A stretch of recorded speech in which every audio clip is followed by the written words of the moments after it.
Hello दोस्तों, हमारे channel पर आपका स्वागत है। कल मुझे 2 गिफ्ट मिले थे, उसमें से एक का पैकिंग बहुत अच्छा था और दूसरे का नॉर्मल था। ज़ाहिर-सी बात है, जो पैकिंग बहुत ही अच्छा था, वो मैंने पहले ओपन किया। इसमें प्रोडक्ट तो काफ़ी अच्छा था, लेकिन जैसे मैंने दूसरा प्रोडक्ट ओपन किया, पैकेट ओपन किया, तो मुझे पता चला कि दोनों गिफ्ट सिमिलर हैं। कहने की बात यह है कि यह नॉर्मल ह्यूमन टेंडेंसी है, ऐसा आपके साथ भी हुआ होगा। जो चीज़ हमें अच्छी लगती है, वो हम पहले चेक करते हैं, क्योंकि वो चीज़ हमें विजुअली अपील करती है और इसके साथ में आपको वैल्यू फॉर मनी भी मिल सकता है। जैसे कि आपको अगर 2 पैकेट दिए जाएँ, जिसमें से एक पैकेट में काफ़ी अच्छे चिप्स हैं, कुरकुरे हैं और दूसरे पैकेट के चिप्स नरम हो चुके हैं, तो आपको सेकंड पैकेट जो है उसमें के चिप्स वैल्यू फॉर मनी नहीं दे पाएँगे।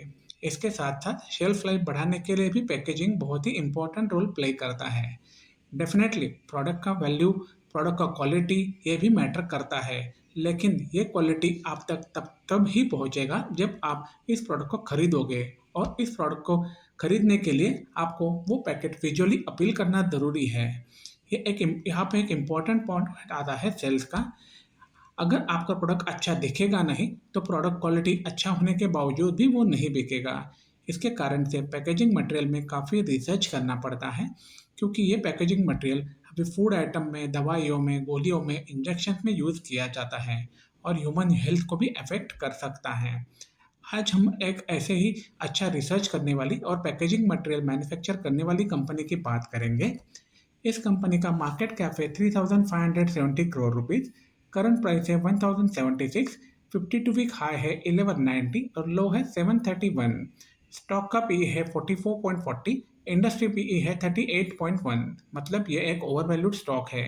लेकिन बाकी सभी जानकारी लेने के बाद आपको भी ये कंफर्म हो जाएगा, ये ओवर वैल्यूड स्टॉक होने के कारण बावजूद भी इसमें आप इन्वेस्ट कर सकते हैं, जिसमें से आपको काफ़ी अच्छा रिटर्न मिल सकता है, कंपनी आगे मल्टीबैगर भी बन सकता है। इस कंपनी का डेट टू इक्विटी रेशियो है 0.08%, फेस वैल्यू है 5 रुपीज़, आरओई है 16.1 और आरओसीई है 19.6। प्रमोटर होल्डिंग है 33.30, नेट प्रॉफिट है 80.4 करोड़, एफआईआई होल्डिंग है 18%। एफआईआई होल्डिंग अभी बढ़ाया हुआ है 1.09% से और प्रमोटर ने अपना होल्डिंग कम किया है 0.17% से। ये काफ़ी गौर करने वाली चीज़ है। प्रमोटर्स ने अपने शेयर्स प्लेज किए हुए हैं 0.23%। इस कंपनी का कंपाउंडेड सेल्स ग्रोथ आ रहा है टीटीएम 16%, पिछले 3 साल में 19%, 5 साल में 17% और 10 साल में 15%।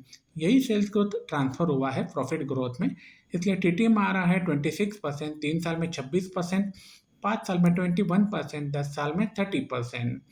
और आपको पता है स्टॉक मार्केट में अगर कंपनी का प्रॉफिट बढ़ता है तो ही कंपनी का प्राइस भी बढ़ता है। इसलिए स्टॉक प्राइस सीएजीआर आ रहा है 1 साल में 45%, 3 साल में 76, 5 साल में 29 और 10 साल में 49%। रिटर्न ऑन इक्विटी भी अच्छी तरह से बढ़ रहा है। आगे बढ़ने से पहले मैं आपको बता दूं, यह वीडियो सिर्फ एजुकेशनल पर्पस के लिए बनाई गई है। इसे किसी भी तरह की खरीदारी या बिकवाली की सलाह ना समझें। कोई भी आर्थिक निर्णय लेने से पहले अपने सेबी रजिस्टर्ड वित्तीय सलाहकार से सलाह जरूर लें। ये company injection moulded containers manufacture करती है। अपने क्षेत्र में ये कंपनी लीडर है।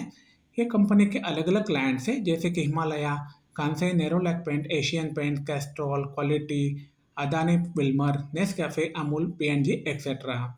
इस कंपनी के 10 मैन्युफैक्चरिंग फैसिलिटीज़ है पूरे भारत भर में। इनका टोटल इंस्टॉल्ड कैपेसिटी है 45,000 मेट्रिक टन पर एनम। हाल ही में कंपनी में पिछले साल 125 करोड़ का कैपिटल एक्सपेंडिचर किया हुआ है, जो इन्होंने इस्तेमाल किया है अपने दमन, विदाग, हैदराबाद और कानपुर यूनिट्स के कैपेसिटी एडिशन करने में। इन्होंने 2600 मेट्रिक टन पर एनम ये कैपेसिटी ऐड कर दिया है। इसके साथ साथ आईएमएल लेबल प्रिंटिंग कैपेसिटी भी इन्होंने डबल कर दिया है, 4.5 करोड़ लेबल पर मंथ कर दिया है। इसके साथ में इन्होंने टूल रिम कैपेसिटी अपना इंक्रीज किया है। पहले 4 मोल्ड पर मंथ इनका कैपेसिटी था, जो अभी 8 मोल्ड पर मंथ हो गया है। इन्होंने अपना दमन में भी प्लांट सेटअप कर दिया है।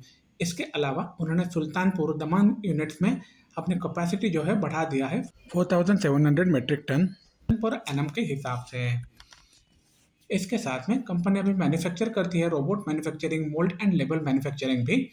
इसके साथ साथ अपने इन हाउस टूल रूम के कारण से यह कंपनी अभी पहली कंपनी बन गई है जो making, label making, mould adaption, in house robots manufacture करती है अपने इंटीग्रेटेड फैसिलिटीज़ में। इसके साथ में अभी कंपनी हर साल 3 से 4 कंसेप्ट प्रोडक्ट्स लाने का बारे में सोच रही है। इन्होंने अपने 2 प्लांट कानपुर और हैदराबाद में चालू कर दिए हैं और इनका विशाख और मैसूर का कैपेसिटी भी इन्होंने डबल कर दिया है। अभी कंपनी इस सोच विचार में है कि कंपनी अलग-अलग नए सेक्टर में एंटर करेगी, जैसे कि seed industry, cheese, fertiliser and sweet industries. यह कंपनी जो है वो अपने सेक्टर में पैकेजिंग इंडस्ट्री में लीडर है। ये पिछले 36 साल के एक्सपीरियंस के कारण से इनके पास अभी 200 प्लस के क्लाइंट्स हैं। इनके 10 यूनिट्स जो है इनको आईएसओ सर्टिफिकेशन मिल चुका है। क्वार्टरली प्रॉफिट और लॉस अगर देखा जाए तो आप देख सकते हैं सेल्स और एक्सपेंसेस ऊपर नीचे होने के बावजूद भी कंपनी अपना ऑपरेटिंग प्रॉफिट जो है वो मेंटेन कर रही है अच्छे से, और उसके लिए ऑपरेटिंग मार्जिन भी काफ़ी अच्छा 18 to 19% तक मेंटेन हुआ है। इसके कारण से ये नेट प्रॉफिट भी अच्छी तरह से मेंटेन कर पा रही है। ईयरली प्रॉफिट एंड लॉस अगर देखा जाए तो आप देख सकते हैं कंपनी का सेल्स जो है कंटिन्यूस बढ़ता हुआ दिख रहा है। इसके कारण से कंपनी का नेट प्रॉफिट भी अच्छी तरह से बढ़ा हुआ है। इन्होंने एक्सपेंसेस जो है वो भी काफ़ी कंट्रोल में रखे हुए हैं, इसलिए ऑपरेटिंग मार्जिन इनका ईयरली बेसिस पे भी 19 to 20% ही दिख रहा है, जबकि नेट प्रॉफिट जो है वो काफ़ी अच्छी तरह से बढ़ रहा है। मार्च 21 में 48 करोड़ था, उसके बाद में मार्च 22 में 64 और मार्च 23 में 80 करोड़ हो चुका है। ईपीएस भी अच्छी तरह से बढ़ा हुआ है और प्रॉफिट बढ़ रहा है, इसलिए कंपनी डिविडेंड पे आउट भी अच्छी तरह से दे रही है। अभी हमने जो बातें की वो आपको ग्राफिकल रिप्रेजेंटेशन में ज़्यादा अच्छी तरह से समझ आएगी।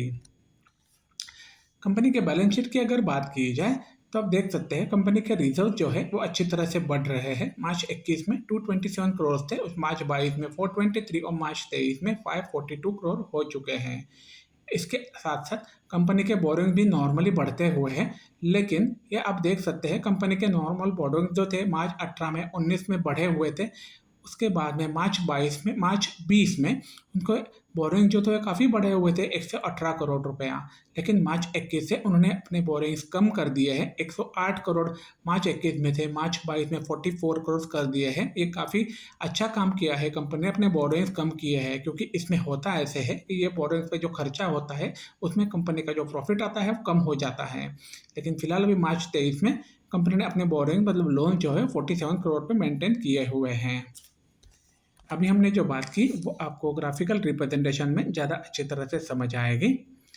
कंपनी के शेयर होल्डिंग पैटर्न की अगर बात की जाए तो हम देख सकते हैं प्रमोटर्स के शेयर अभी 33.31% पे है जून 23 में। एफआईआई ने इसमें अपना कंटिन्यूस इन्वेस्टमेंट बढ़ाया हुआ है। सितंबर 22 में 13.94 था, दिसंबर 22 में 14.51, मार्च 23 में 16.91 और जून 23 में अभी 18% कर दिया है। बाकी सभी होल्डिंग डीआईआई और पब्लिक के पास है। ये चीज़ें आपको ग्राफ्स में अच्छी तरह से समझ आएगी। कंपनी के प्रमोटर्स ने अपने शेयर्स प्लेज किए हुए हैं। 0.23 शेयर्स कंपनी के प्रमोटर्स ने प्लेज किए हुए हैं। मैं आपको बता दूं, यह वीडियो सिर्फ एजुकेशनल पर्पस के लिए बनाई गई है। इसे किसी भी तरह की खरीदारी या बिकवाली की सलाह ना समझें। कोई भी आर्थिक निर्णय लेने से पहले अपने सेबी रजिस्टर्ड वित्तीय सलाहकार से सलाह जरूर लें। पिछले 1 साल के चार्ट की अगर बात की जाए तो आप देख सकते हैं चार्ट 1 साल के काफ़ी एक रेंज में चल रहा था, लेकिन फिलहाल अभी जंप लेते हुए बीच में जो हाई आया था फरवरी 23 में, उस हाई तक अभी रेट पहुंच गया है। इसके कारण से अभी जैसे अच्छे रिजल्ट्स आएंगे ये रेट और भी आगे चलता चला जाएगा, इसमें कोई संदेह नहीं दिखता।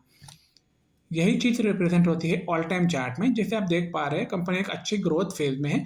ऐसी कैसी तरह से कंपनी परफॉर्म करती रही तो ये कंपनी ज़रूर मल्टीबैगर बन सकती है। हम जिस कंपनी की बात कर रहे हैं वो जो कंपनी का नाम है मोल्टेक पैकेजिंग लिमिटेड। ये कंपनी प्लास्टिक पैकेजिंग में काम करती है, मैन्युफैक्चर करती है injection mould containers, lubes, paints and foods and other products. अगर आपको वीडियो पसंद आया हो तो लाइक करें, शेयर करें, सब्सक्राइब करें।